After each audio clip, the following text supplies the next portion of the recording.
ஸ்ரீ மகாகுரப்யோ நமஹ. ஹரிஹி ஓம். சதாசிவசமாரம்பாம் சங்கராச்சாரிய மத்யமாம் அஸ்மதாச்சாரிய பர்யந்தாம் வந்தே குரு பரம்பராம். GeM TV நண்பர்களுக்கு எனது வணக்கங்கள். இன்றைய நாள் அனைவருக்கும் இனிய நாளாக அமைய எல்லாம் வல்ல இறைவனை வேண்டி இன்றைய எம்மதமும் நம்மதமே நிகழ்ச்சிக்கு செல்வோம்.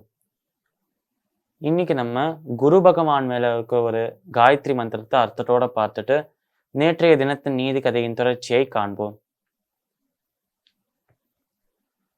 ஓம் விருஷபத்வஜாய வித்மஹே க்ருணி ஹஸ்தாய தீமஹி தன்னோ குரு பிரச்சோதயாத்.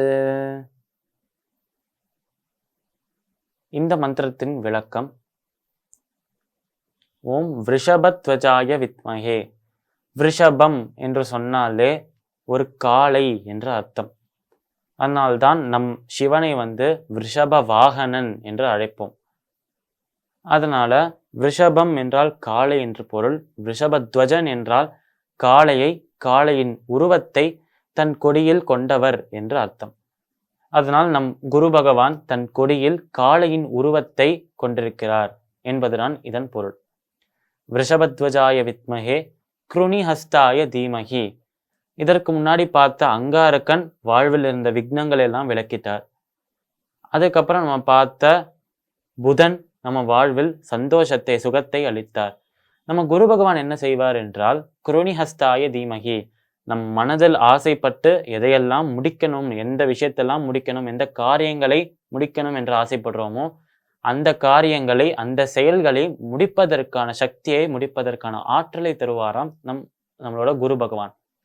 அதனால் மனதில் நினைத்து இவ்வளோ காலமாக இந்த விஷயத்தை செய்யணும்னு நினைச்சேன், ஆனால் அது நடக்கவே இல்லையே என்று வருந்துகிறவர்கள் குரு பகவானை வழிபட்டால், அந்த விஷயத்தை மனதில் வைத்து அவரிடம் பிரார்த்தனை செய்து வழிபட்டால் மனதில் நினைக்கும் அந்த விஷயங்கள் அனைத்துமே நிறைவு பெறும் என்பதுதான் இந்த மந்திரத்தின் அர்த்தம். இப்போ நம்ம நேற்றைய தினத்தின் நீதி கதையின் தொடர்ச்சியை காணலாம். நம்ம வசிஷ்டர் இப்போ அவரோட சிஷ்யர்களுக்கு பாடம் எடுத்துட்டு இருக்கும்போது வசிஷ்டருக்கு பின்னாடி நம்மளோட விஸ்வாமித்திரர் கையில ஒரு கத்தியோட நின்றுட்டு இருக்காராம். யாருக்குமே தெரியாம அந்த பின்னாடி இருக்கிற புதர்ல மறைஞ்சுட்டு இருக்காராம் நம்மளோட விஸ்வாமித்திரர். இப்போ அந்த விஸ்வாமித்திரர் நினைக்கிறார், இவரோட பாடத்தை முடிக்கட்டும், சிஷ்யர்கள் எல்லாம் இங்கேருந்து கிளம்பட்டும், அதுக்கப்புறம் அவரின் கதையை நான் முடிக்கிறேன் என்று காத்திருக்கும் பொழுது வசிஷ்டர் திடீர்னு அங்க நடத்திட்டு இருக்கிற பாடத்தை நிறுத்திட்டு மேல வானத்தை பார்க்க ஆரம்பிக்கிறாராம். நம்ம குரு, நம்மளோட ஆச்சாரியன் என்ன பார்க்கிறார் என்ற ஒரு ஆர்வத்துல, என்ன பார்க்கிறான்னு தெரிஞ்சுக்கணுங்கிற கியூரியாசிட்டியில இந்த சிஷ்யர்களும் நம்ம வசிஷ்டர் எதை பார்க்கிறார் என்று வானத்தை பார்க்கிறாளாம். இப்படி இந்த வசிஷ்டரும் சிஷ்யர்களும் பார்த்துட்டு இருக்கும்போது இவர்கள் என்ன பார்க்கிறா அப்படின்னு தெரிஞ்சுக்கிறதுக்காக விஸ்வாமித்திரரும் வானத்தை பார்க்கிறாராம். அப்ப வசிஷ்டர் பேச ஆரம்பிக்கிறாராம். சிஷ்யர்களே, வானத்தில் இருக்கும் அந்த நிலாவை பார்த்தீர்களான்னு கேட்கிறார் வசிஷ்டர். அப்ப சிஷ்யர்கள்லாம் ஆமாம், ரொம்ப அழகா இருக்கு, முழு பிறையான நிலா, இது முழுமையான நிலா என்று சொல்றா அந்த சிஷ்யர்கள் எல்லாருமே. ஆமாம், இந்த நிலாவை பார்த்த உடனேயே உங்களுக்கு எது ஞாபகம் வருது, இந்த நிலாவை பார்த்த உடனே அதன் எந்த குணங்கள் உங்களுக்கு ஞாபகம் வருதுன்னு கேட்கும் பொழுது அந்த சிஷ்யர்கள் எல்லாம் சொல்றா, அந்த நிலவு ரொம்ப குளுமையான கதிர்களை வீசக்கூடிய குளுமையான சொரூபத்தை கொண்ட ஒரு இனிமையான வஸ்து என்று கூறுகிறான் அந்த சிஷ்யர்கள் எல்லாருமே. அப்போ வசிஷ்டர் அந்த இடத்துல ஒரு விஷயத்த சொல்றார்.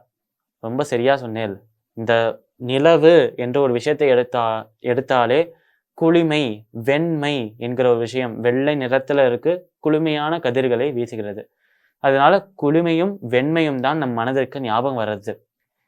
இந்த நிலவை போலத்தான் என்னை தன்னோட எதிரியாக பாவித்துக் கொண்டிருக்கிற விஸ்வாமித்திரரின் மனம், அவரின் மனமும் இந்த நிலவை போலத்தான் வெண்மையாக இருக்கிறது, வெள்ளையாக இருக்கிறது, தூய்மையாக இருக்கு. அதே நேரத்துல குளுமையான கதிர்களை வீசக்கூடிய நற்குணங்களோட நிறைஞ்சிருக்கு என்று வசிஷ்டர் கூறுகிறார். இந்த மாதிரி வசிஷ்டர் கூடும்போது விஸ்வாமித்திரர் இதெல்லாம் கேட்டுன்னு இருக்கும்போது அவருக்கு மெய் சிலுத்து போய் தன் கையிலிருந்து கத்தி கீழே விழதான்.